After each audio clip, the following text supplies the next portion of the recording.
আপনাদের কার্ডের সঙ্গে বীর মুক্তিযোদ্ধা লেখা থাকবে। এটা সত্যি আমাদেরকে খুব আনন্দ দিচ্ছে, আপনাদেরকেও নিশ্চয়ই আনন্দ দিবে। আজকের এই অনুষ্ঠানে আমার সহকর্মীরা বলেছেন আমরা আপনাদেরকে খুব বেশি সম্মানিত করতে পারিনি, বরং আমরাই আজকে সম্মানিত বোধ করছি। আমাদের সামনে আপনারা এতজন মুক্তিযোদ্ধা বসে আছেন এবং আমাদের পরবর্তী প্রজন্ম কিন্তু আপনাদেরকে দেখবে না। আমি বলছি 10, 20, 30, 40 বছর পর। আমার নাতির বয়স এখন 12 কি 14। আপনাদেরও অনেকেরই সন্তান বা নাতিও হয়ে গেছে। তারা হচ্ছে ভবিষ্যৎ প্রজন্ম। মুক্তিযুদ্ধের যে চেতনা, মুক্তিযুদ্ধের যে মূল্যবোধ, মুক্তিযুদ্ধের যে ঝান্ডা, এটা প্রজন্ম থেকে প্রজন্মান্তরে সঞ্চালিত করতে হয়। আমরা আপনারা মিলে সেটা করব। আমরা থাকবো না, আপনারা থাকবে না, আমাদের ভবিষ্যৎ প্রজন্ম যুগ যুগ ধরে থাকবে। আপনাদের কার্ডের সঙ্গে বীর মুক্তিযোদ্ধা লেখা থাকবে। এটা সত্যি আমাদেরকে খুব আনন্দ দিচ্ছে, আপনাদেরকেও নিশ্চয়ই আনন্দ দিবে।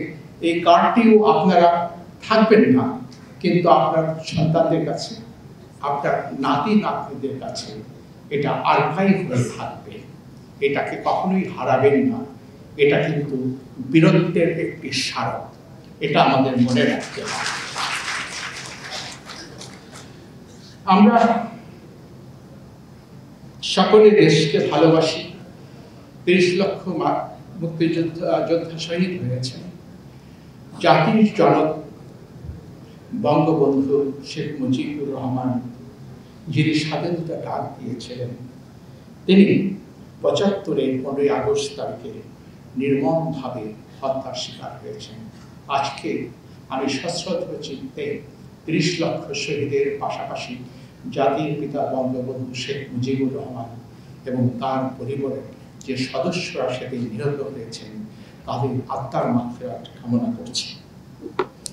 আমাদের 4 জন বীর মুক্তিযোদ্ধা এবং নেতা যারা কারাগারে নিহত হয়েছেন চক্রান্তের শিকার হয়ে, তাদেরও আত্মার মাগফিরাত কামনা করছি।